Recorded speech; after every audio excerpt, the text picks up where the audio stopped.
welcome to this lecture on an interesting modeling example. I'm going to show you two sets of data and some ways of modeling them in a probabilistic way. Okay, so now we've been studying about probability, random variables, independence, events, and all of that, distributions, PMFs.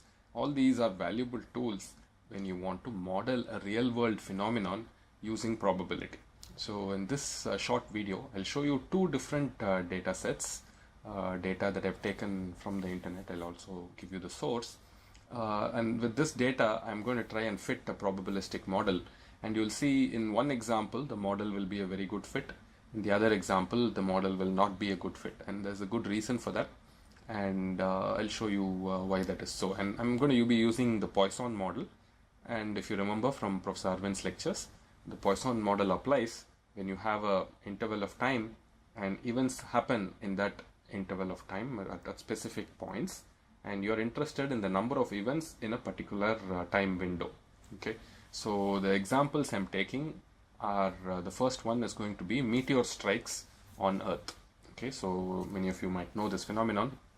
The Earth is in space, and Earth's atmosphere protects us from meteorites that constantly get pulled into the Earth by the gravitational attraction force. So there are lots of small bodies of different sizes and shapes which enter the atmosphere, and these get burnt out in the atmosphere. So a significant meteorite or a big enough one is called a bolide, and this bolide data you can get from NASA websites.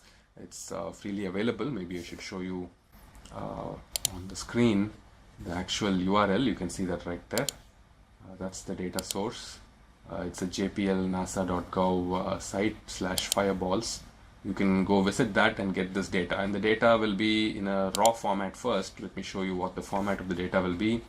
It will have the date and time of the meteorite striking, the latitude and longitude where it struck, and the altitude at which it may be burnt down, the velocity at which it came out, and few other data. You can go to the website to see what it is, and some impact and energy, etc.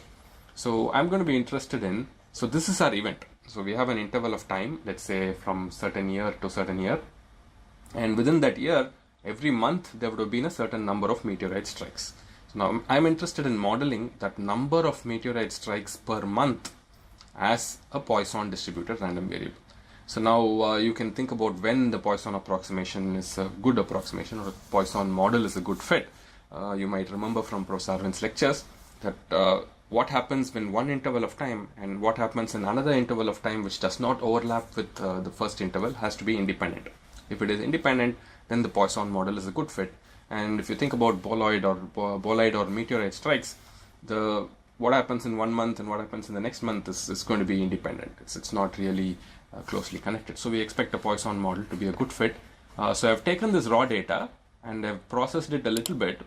And the processing that I did basically was I organized it year-wise, 1988 all the way till, if I'm not wrong, 2016.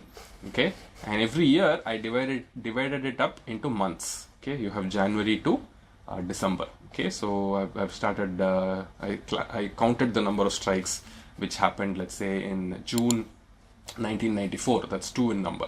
Okay, so from the data from the NASA website, you have to organize it in this format. So this requires some minor scripting and playing around with Excel. Excel itself is good enough.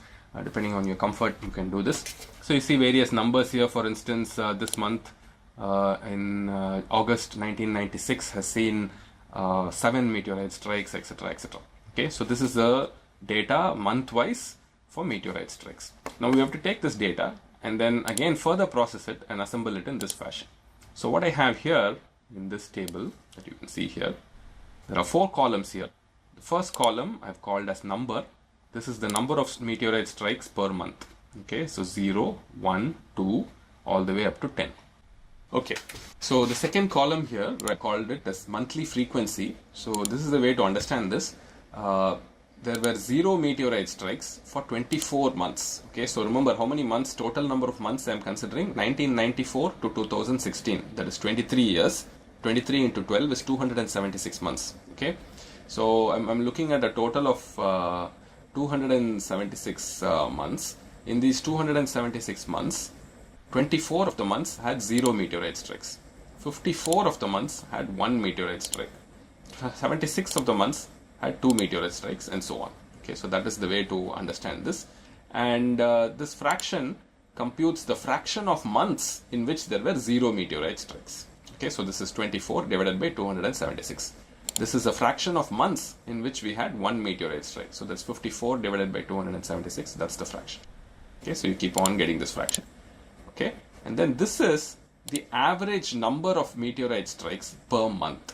Okay, so this you have to compute as 24 into 0 plus 54 into 1 plus 76 into 2 plus so on divided by 276.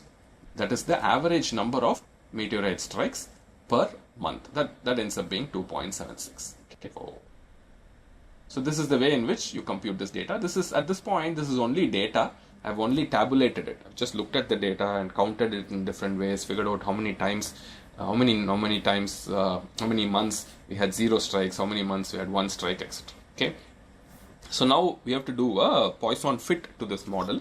Let me go to my writing page here and talk about Poisson fit. Okay.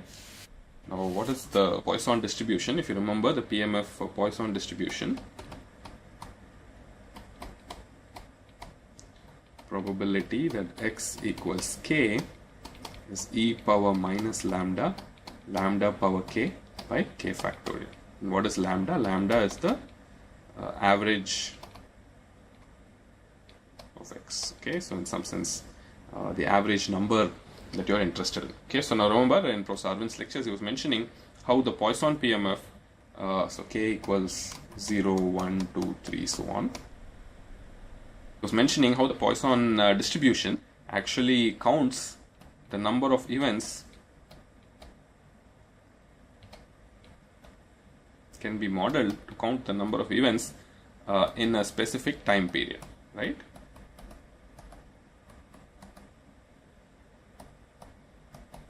Okay, and this lambda will then become the average number of events in that time period.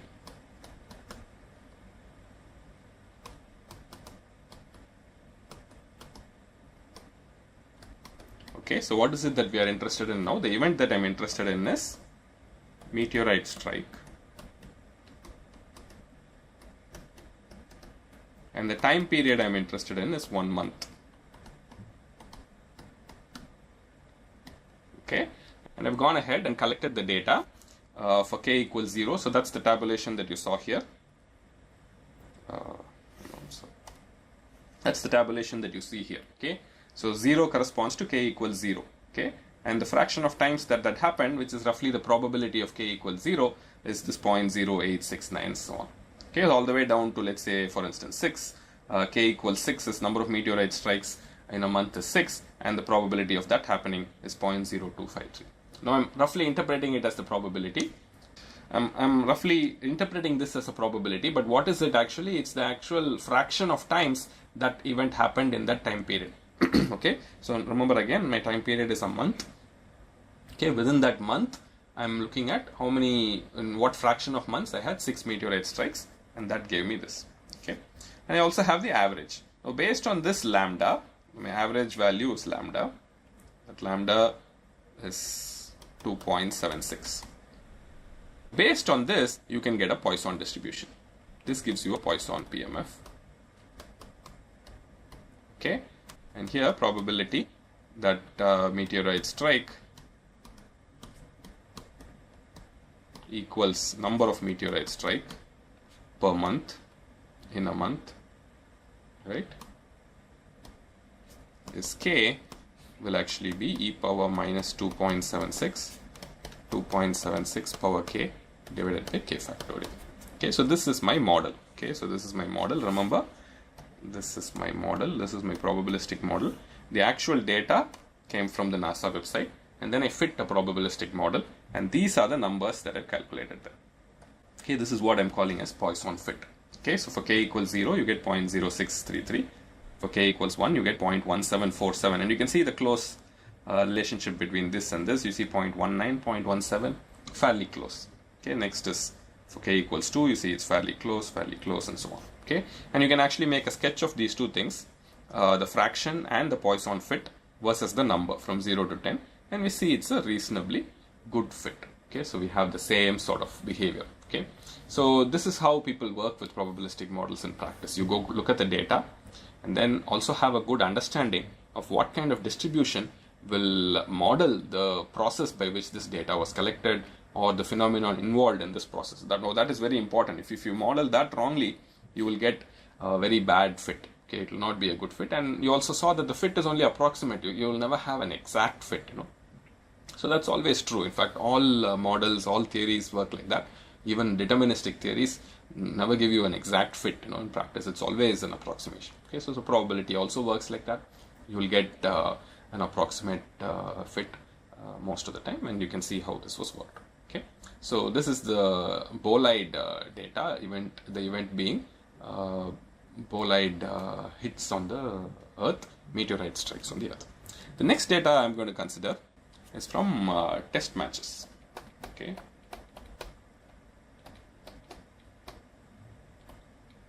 Okay, so here the event I'm interested in is a test match,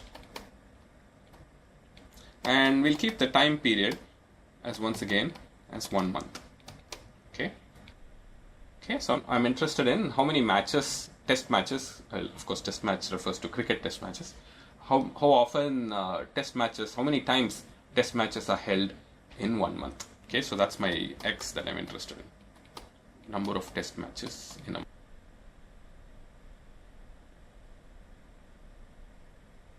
Okay, so here again, you first need to collect data over a period of time, count the number of test matches that happened in months. I've done that as well. So let me show you where I got that from. So first I should give acknowledgement of where I got the data from.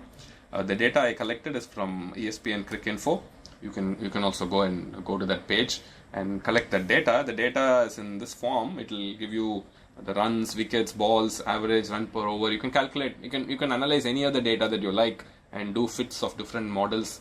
It's up to you, but the data I'm interested in is how many test matches were held in a particular month. Okay, that is what in every month. So this gives you the list of all the matches, where it was held, start date, the year, etc., etc. Okay, so from here I've processed this data a little bit, and from 1977 to 1994 I've now tabulated it in a different way. Okay. This is the months. 1 to 12 is the month. January, February, March, April, all the way till December. This is the year. And for instance, this number 3 means in July 1981, there were 3 test matches. Okay. And this number 1 means in August 1987, there was 1 test match. And blank means there were no test matches. Okay. So this is the data. You can look at this data again. And then once again, you have to now compute and convert this data into a form that we can use. So that's the form. So this is the frequency count. Okay, so similar to much like what I did before. Okay, so it means, what does this frequency count means? For 20 of the months that I considered between 1978 and 1993. Okay, once again you can see how many months I've considered from 78 to 93. That is, I believe, 16 years. So that 16 into 12 would be 160, 192, right? So that's the number of months that you would have here. And then you can divide 20 by 192 and you'll get this 0.1124. Okay, so that's the way in which you figure out this fraction. So the fraction is the fraction of months in which there were 0 test matches. So likewise, you have 1 test match, there were 24 months in which that happened, that's the fraction. 2, 3, 4, 5, 6, 7, 8 till up to 9, and you have these fractions. And the average number of test matches is roughly about 2.72. Okay, so that's an interesting number. So sometimes you shouldn't be looking at wrong statistics to compare. So average number of meteorite strikes on Earth is 2.76 per month, and average number of test matches in the that happen is 2.72. So can we conclude that test matches and meteorite strikes are related? Not really, I mean, so don't go into those wrong conclusions. But anyways, it's interesting to see that the average is roughly the same. Okay, so once again I did a Poisson fit exactly like before. Okay, I just took this average and did a Poisson fit on this. And if you make a plot here, you see that the plot is pretty bad. It's not very close to the fraction. Okay, so on the meteorite data, we got a wonderful Poisson fit for the event which is meteorite strike per month. Now, if I do the same different event which is test matches per month, I get a very bad fit. Okay, Okay, the Poisson fit is very shallow and in some sense, but the test match fit ends up being very peaky. Around two, it's peaking a lot of months. When they tend to happen, they have two test matches. Okay, now if you think about it, there's a very simple explanation for why the fit is bad here. Okay, the reason is if you consider test matches, how do test matches happen? Usually, one country visits another country, right? So they go on a tour and then they play a series of games, maybe 3 games, 5 games, 5 test matches, and they all happen one after the other. So if I told you that India played Australia in March, first 10 days of March 2005 or something like that, then it's very likely that India played one more match with Australia in the remaining of the month.